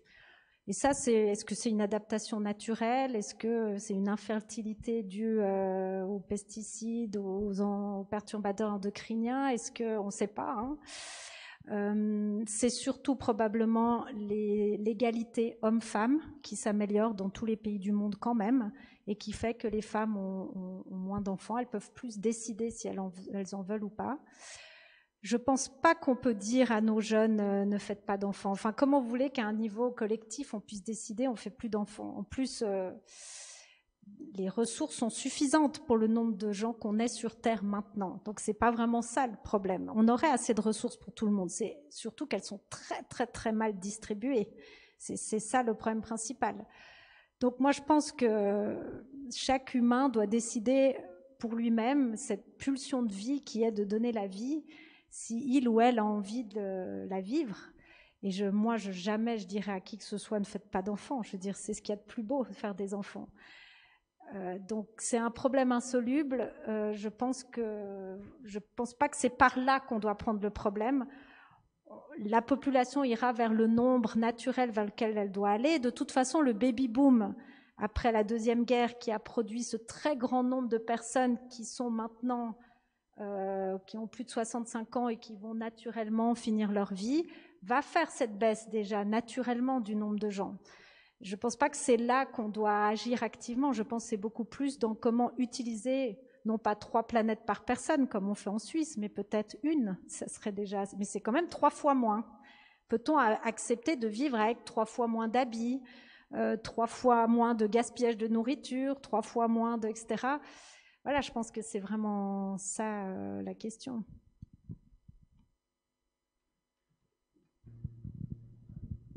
Merci.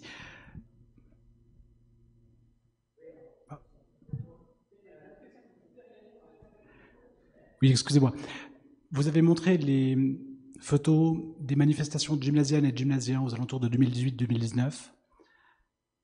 J'ai l'impression, peut-être subjective, qu'aujourd'hui, il y a un essoufflement, une lassitude, voire un déni par rapport à ces questions-là. On ne voit plus des manifestations de gymnasiennes ou gymnasiens, de grève du climat, pas plus d'ailleurs que de manifestations féministes. Les deux choses ont peut-être été un peu coupées par le Covid, je ne sais pas. Mais c'est des choses qu'on ne voit plus. Est-ce que c'est quel terme on peut placer? Comment vous analysez peut-être ce désinvestissement de la jeunesse aujourd'hui? Alors, moi, je ne pense pas que la jeunesse se désinvestit. Je pense qu'il y a beaucoup d'initiatives, comme j'ai essayé de le montrer avec cet arbre-là, ces racines de toutes ces associations, initiatives qui émergent de partout. C'est vrai, plus en France, il y en a beaucoup plus en France. Je participe à des colloques scientifiques qui essayent justement de collecter toutes ces initiatives, tout ce bon sens citoyen pour voir si on pourrait transformer ça dans des initiatives avec un support scientifique justement pour les soutenir aussi. Je pense pas qu'on s'essouffle. Je pense que un des moyens au moment où on a réalisé qu'il y avait un problème, c'était la lutte, c'est la protestation, c'est le premier réflexe de dire on n'est pas d'accord. Mais c'est épuisant de lutter. Et c'est vrai que ces jeunes et moins jeunes qui avons lutté avec eux, on est un peu fatigués face au procès, face à la répression, etc. Voilà, au bout d'un moment, on n'en peut plus. Mais c'est quand même les mêmes, souvent, qui ont converti, et j'en connais plein de ces jeunes, qui ont d'ailleurs été embauchés au centre de durabilité de l'Université de Lausanne, qui ont été embauchés pour créer des assemblées citoyennes, pour faire... Enfin, ils ont appris, dans ces mouvements, les jeunes ont appris un nombre de choses incroyables, et moi j'ai beaucoup appris d'eux. D'ailleurs, je fais mes réunions de mon groupe de recherche complètement différemment que je le faisais avant, parce qu'ils m'ont appris des techniques de communication, de gestion de projet, de prise de décision rapide, etc., qui sont assez extraordinaires, et qu'ils utilisent maintenant comme compétences pour être soit dans un travail, soit créer ce tiers-lieu que je vous ai montré d'Yverdon ou ailleurs, plein d'initiatives qui sont quand même un peu plus encourageantes que la lutte. Alors, on doit encore lutter, on va devoir encore beaucoup lutter, mais en même temps, il faut les deux, c'est-à-dire il faut aussi régénérer et créer les choses de demain, parce qu'autrement, c'est un peu trop frustrant et décourageant. Donc, voilà, mais je suis d'accord que dans les campagnes, de ce que j'ai vu dans les gymnases, dans les zones moins urbaines que Lausanne, il y a un certain découragement. Les jeunes ne savent pas très bien quoi faire, et on leur raconte pas beaucoup d'autres modèles que s'acheter une SUV pour aller vivre je ne sais pas où. En ville, il y a un petit peu plus, effectivement, et d'ailleurs, dans ces zones plus reculées, beaucoup de gens viennent vers moi et disent « mais il n'y a pas d'initiative dans ma ville, il ne se passe rien dans ma campagne, dans mon village ». Je dis « allez-y, il faut les lancer ».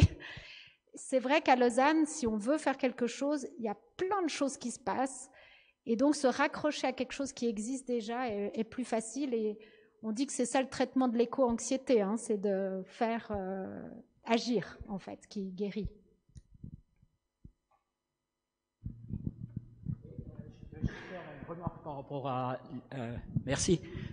Déjà, merci beaucoup pour votre exposé et vos passions qui nous aussi donnent des motivations de réagir. Je voudrais juste donner une remarque par rapport à les questions de population. Donc, on parlait ce soir beaucoup de la vie naturelle. Donc, vivre naturellement. Donc, déjà, il faut trouver la vie naturelle parce qu'on a beaucoup de toxicité autour de nous, artificialisation de nous, autour de nous, etc. C'est un problème. Et surtout, un autre problème, moi, j'appartiens à cette baby boomers, c'est aussi mourir naturellement. Par exemple, tant pis si c'est un Covid, voilà quoi. Je voudrais faire juste cette remarque. Donc, pas à 100% tout de suite aller chez les médecins, hôpitaux, etc. La fin de vie, si c'est à 60, tant pis. Si c'est à 90, tant pis. Voilà quoi. Oui, c'est vrai qu'il y a une question que je m'étais posée quand j'ai commencé à montrer que pour la santé, les déterminants de la santé, ce qui détermine le fait qu'on est en bonne santé et qu'on peut vivre longtemps en bonne santé, c'est à 90% ce qu'on mange, comment on se déplace, etc. Et c'est seulement 10% qui est dû au secteur des soins. Donc on pourrait se dire, mais à quoi sert d'avoir un secteur des soins puisque ça contribue que 10%, on n'a qu'à l'éliminer puis on s'occupe de tout le reste. Donc je me suis dit, mais finalement, on s'est mis à croire que le secteur des soins, c'était fait pour prolonger la vie. Mais à l'origine, non, c'était pour soulager la souffrance. Et c'est ça notre premier mandat de médecin, de soignant, c'est soulager la souffrance et redonner une dignité. Et c'est vrai, une dignité en fin de vie, mais aussi une dignité à la naissance. Et c'est là qu'on l'a vu d'ailleurs pour la fin de vie, pour le Covid, comment on pourrait redonner une certaine dignité. Mais le début de la vie nécessiterait aussi de diminuer probablement cette surmédicalisation et de revenir à quelque chose de plus digne dans la naissance d'un enfant aussi.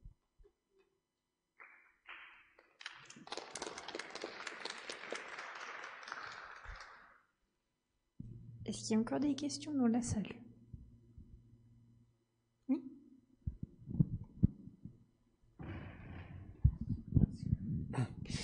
Merci beaucoup pour cette conférence passionnante.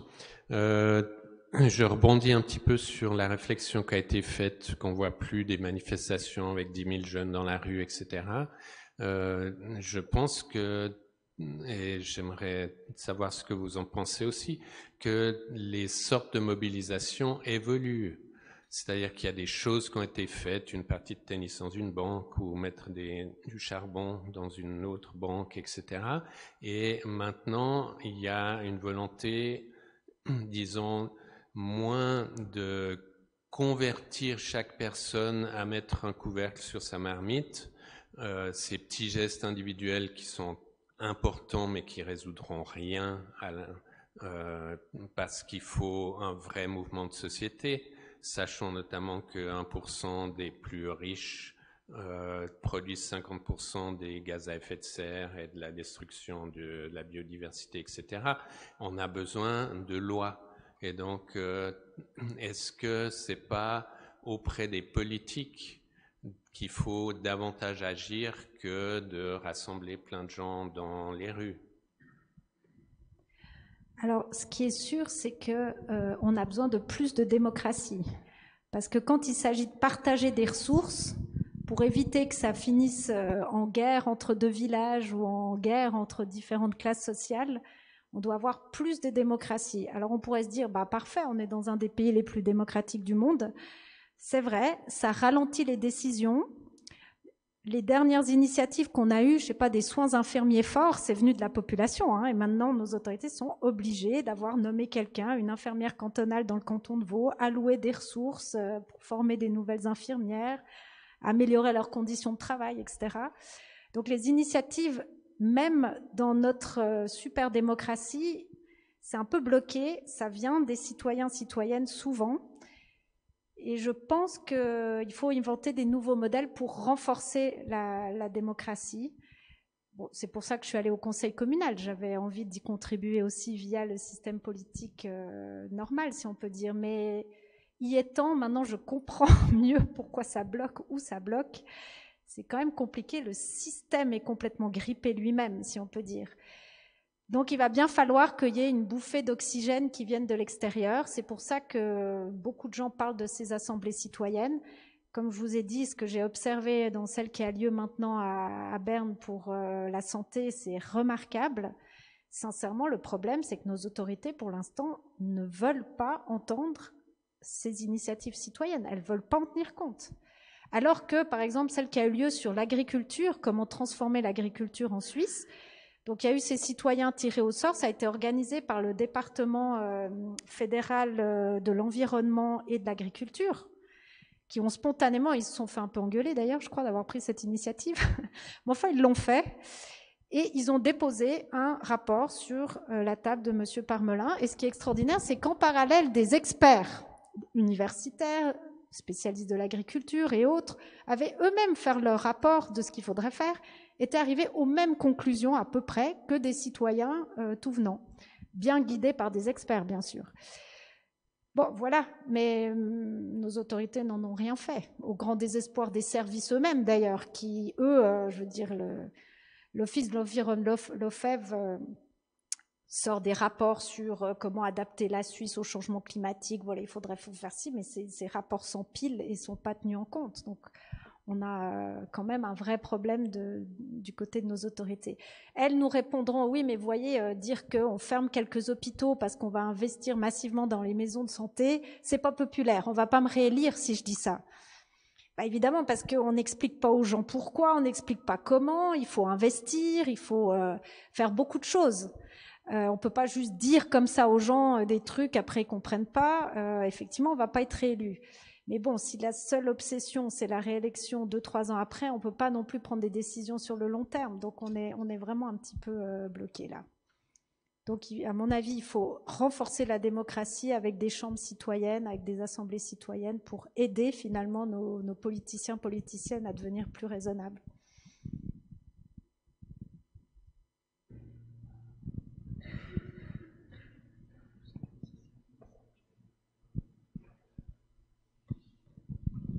Merci beaucoup. Je reviens sur votre dernière diapositive qui nous encourageait à lire ce livre de 1975 pour nous remonter le moral, avez-vous dit. C'est donc que nous sommes découragés, et c'est vrai, quand on entend ce type de discours très répété, je dirais. Mais je vous remercie, parce que vous avez donné beaucoup d'informations bien documentées. Néanmoins, c'est un discours qui décourage.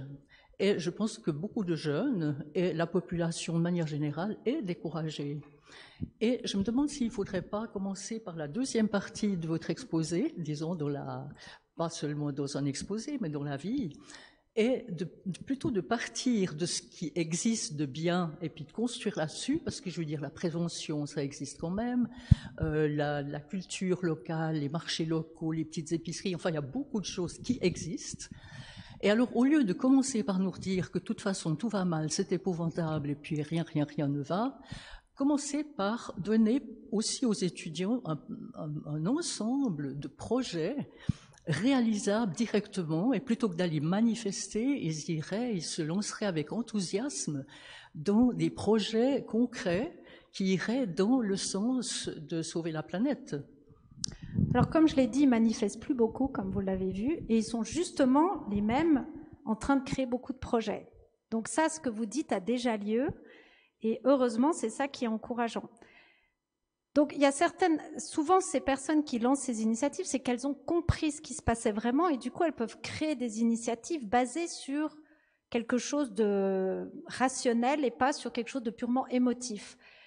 Les sociologues, il y a beaucoup de débats autour de est-ce que d'avoir peur ou de faire peur, c'est constructif ou pas.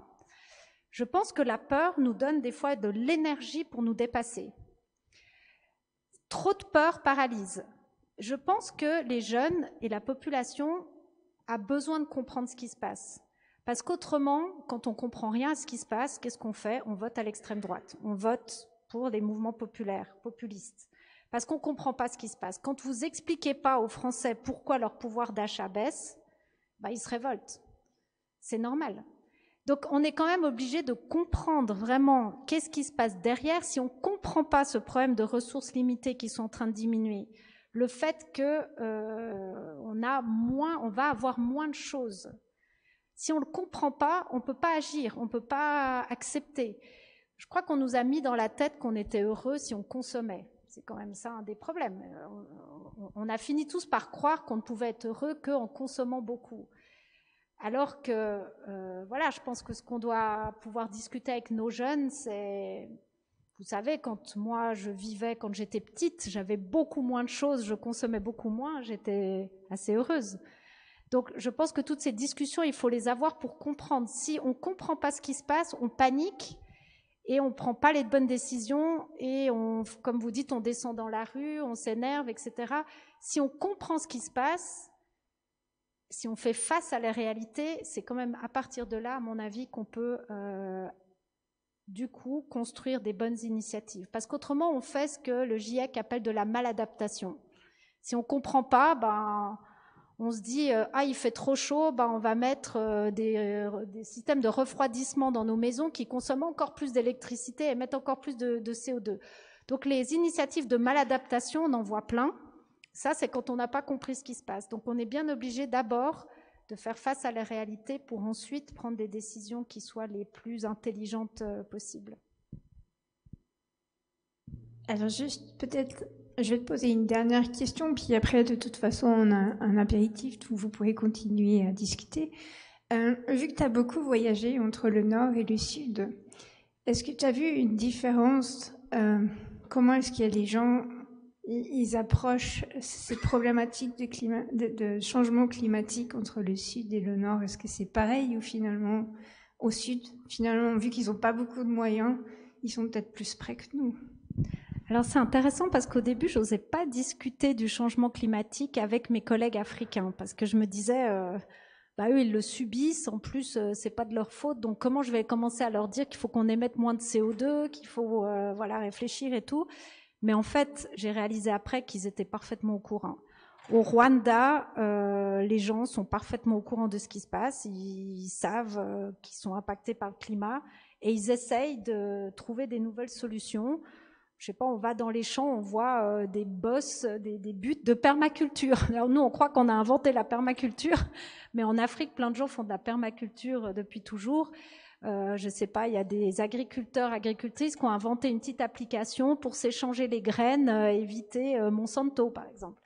Donc il y a plein d'initiatives dans le sud. Les gens sont plus proches de la nature. Quand j'expliquais à mes collègues informaticiens comment on va faire avec les déchets de toutes les tablettes qu'on a amenées pour aider à la décision dans les centres de santé, ils étaient tout de suite préoccupés parce qu'ils ont dit « Oula, s'il y a des métaux lourds autour du centre de santé parce qu'on a jeté des tablettes dans l'environnement, ça va aller jusqu'à mon champ et puis mes légumes seront contaminés. » Ils ont tout de suite dit ça. Pourquoi? Parce qu'un informaticien en Tanzanie qui travaille, quand il rentre chez lui, il a son petit lopin de terre qu'il cultive et lui, il sait ce que c'est la pollution. Il sait qu'il faut toujours avoir quelques légumes si jamais il y avait un manque de nourriture. Donc c'est sûr que dans les pays du Sud, il y a beaucoup plus l'habitude des systèmes D, des plans. Par exemple, une coupure d'électricité, j'en ai vécu plein. Il y avait des périodes où on avait des coupures de 12 heures d'électricité par jour, tous les 2 jours. On sait comment ne pas ouvrir notre frigo trop vite, comment recharger notre ordinateur quand il y a l'électricité. La société continue à tourner, on soignait les gens sans électricité, on s'en sortait. Ici, on ne serait pas capable. Donc, on a beaucoup de choses à apprendre des pays du Sud qui sont très conscients de ce qui se passe, mais qu'ils subissent, mais qui, à mon avis, sont mieux armés que nous parfois pour faire face aux aléas. Et beaucoup. Je crois que tu dois encore dire. Ah oui. D'abord, on t'applaudit bien fort. Merci beaucoup pour. Merci pour l'invitation. C'était un plaisir.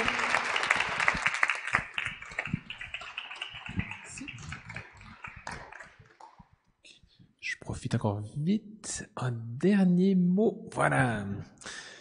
Très bien. La conférence académique, c'est toujours l'occasion, d'inviter un chercheur, une chercheuse de grande renommée. Je crois que ce soir, on a vraiment visé juste.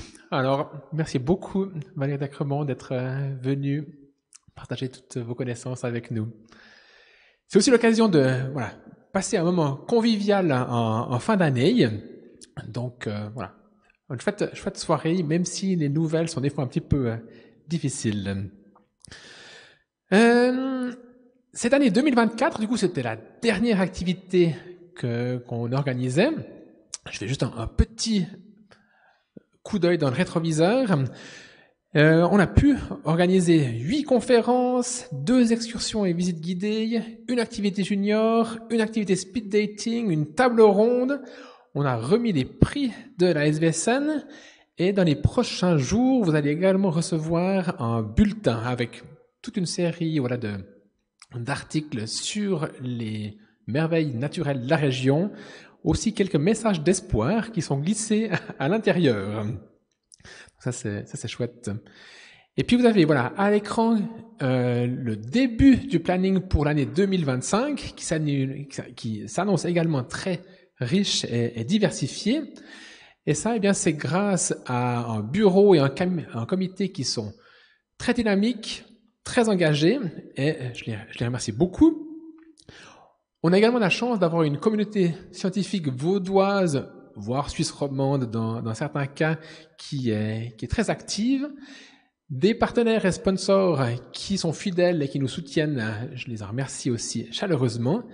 Et puis le public, vous êtes toujours fantastique avec des excellentes questions et un engagement qui fait toujours très chaud au cœur. Donc Je vous remercie infiniment. Et puis le dernier mot, du coup, on vous attend très volontiers juste en dessous à la salle du Sénat avec l'apéro local qui, j'espère, est arrivé pendant la conférence. Il y avait quelques petits couacs. C'est bon, on me fait signe. Donc voilà, on vous attend tous très volontiers juste en dessous à la salle du Sénat. À tout de suite. Merci.